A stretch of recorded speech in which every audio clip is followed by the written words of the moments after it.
Hi everyone, welcome to the Architecture English class. Architecture major students are always interested in the stories of the architecture masters, especially the ones with unique individual designing styles. Today we'll learn about one of the representatives in non-linear architecture designing, a legendary woman architect, the Devil Wears Issey Miyazaki, a practitioner of deconstructionism, an impromptu fashion designer, a queen of curve, whose works are designs on paper. And this legendary woman is Zaha Hadid. This lecture includes 4 parts. In the first part, we'll introduce Zaha's early life, how she grew up to an architect. In the second part, Zaha's major achievements and awards will be introduced. For the third part, we'll explain how Zaha's reputation, Queen of the Curve, came in the architecture circle. The fourth and the last part came to the conclusion. The queen, the genius Zaha, opened a door to the ideas of designing a building. Zaha Hadid, who was born in Baghdad, was an Iraqi British architect. She grew up in a wealthy family. Her mother often came up with the idea of buying some strange furniture to put in the house. And the son of his father's old friend is an architect. Under his influence, Zaha then came to the idea of becoming an architect. And she finally became the first woman who received the Pritzker Architecture Prize in 2004.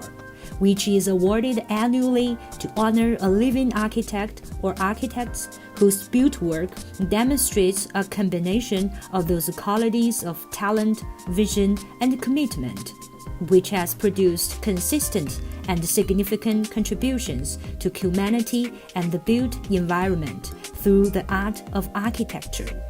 It is considered to be one of the world's premier architecture prizes, and is often referred as the Nobel Prize of Architecture. In 2010 and 2011, Zaha Hadid received the UK's most prestigious architectural award, the Stirling Prize. In 2012, she was made a Dame by Elizabeth II for services to architecture, and she became the first and only woman to be awarded the Royal Gold Medal from the Royal Institute of British Architects in 2015.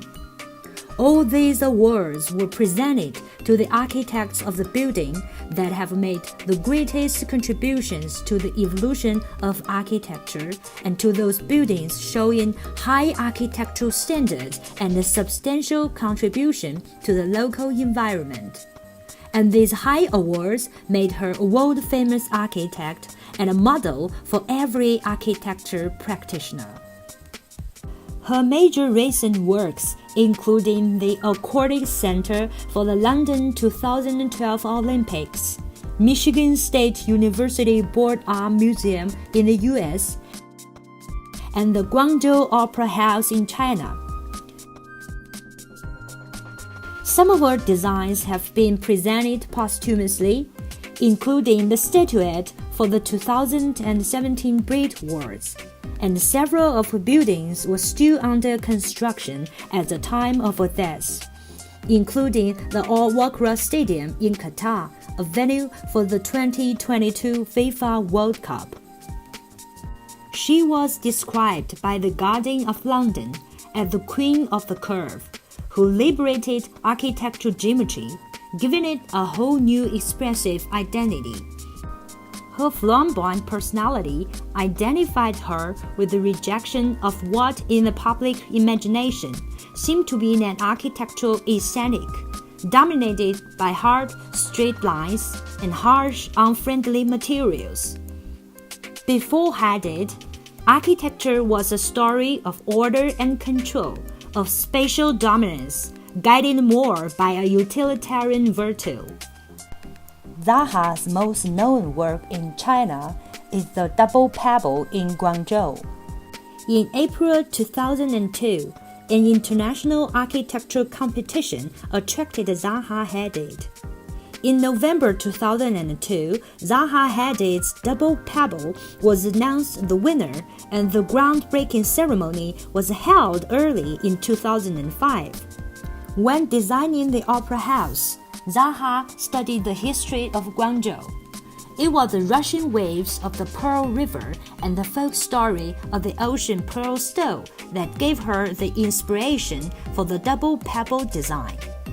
The project cost 1.38 billion yuan and has become the biggest performing center in southern China, and is one of the 3 biggest theaters in the nation alongside Beijing's National Center for the Performing Arts and Shanghai's Shanghai Grand Theater. The structure was conceived as 2 rocks washed away by the Pearl River. The facade of her double pebbles consisted of 59 pivots, 101 facets, and 158 curvature lines running across each other. It would be about as difficult as the bird's nest to build. For this reason, a number of commentators in foreign media organizations called the project another of Zaha's designs that will only ever exist on paper. It's a freestanding concrete auditorium set within an exposed granite and glass-clad steel frame took over 5 years to build, and was praised upon opening by architectural critic Jonathan Glassy in The Guardian, who called it at once highly theatrical and insistently subtle. Zaha died of a heart attack in 2016.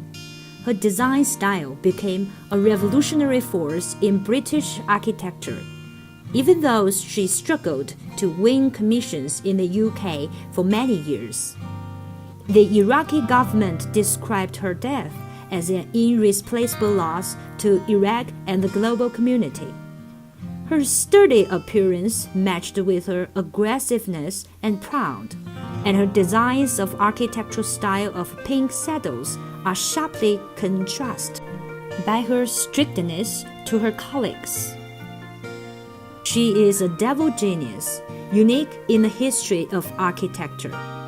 Her unique style of architecture creates the standards of design and use in the history of architectural design in the world, and is a typical example for anyone who studies architecture and practices architecture.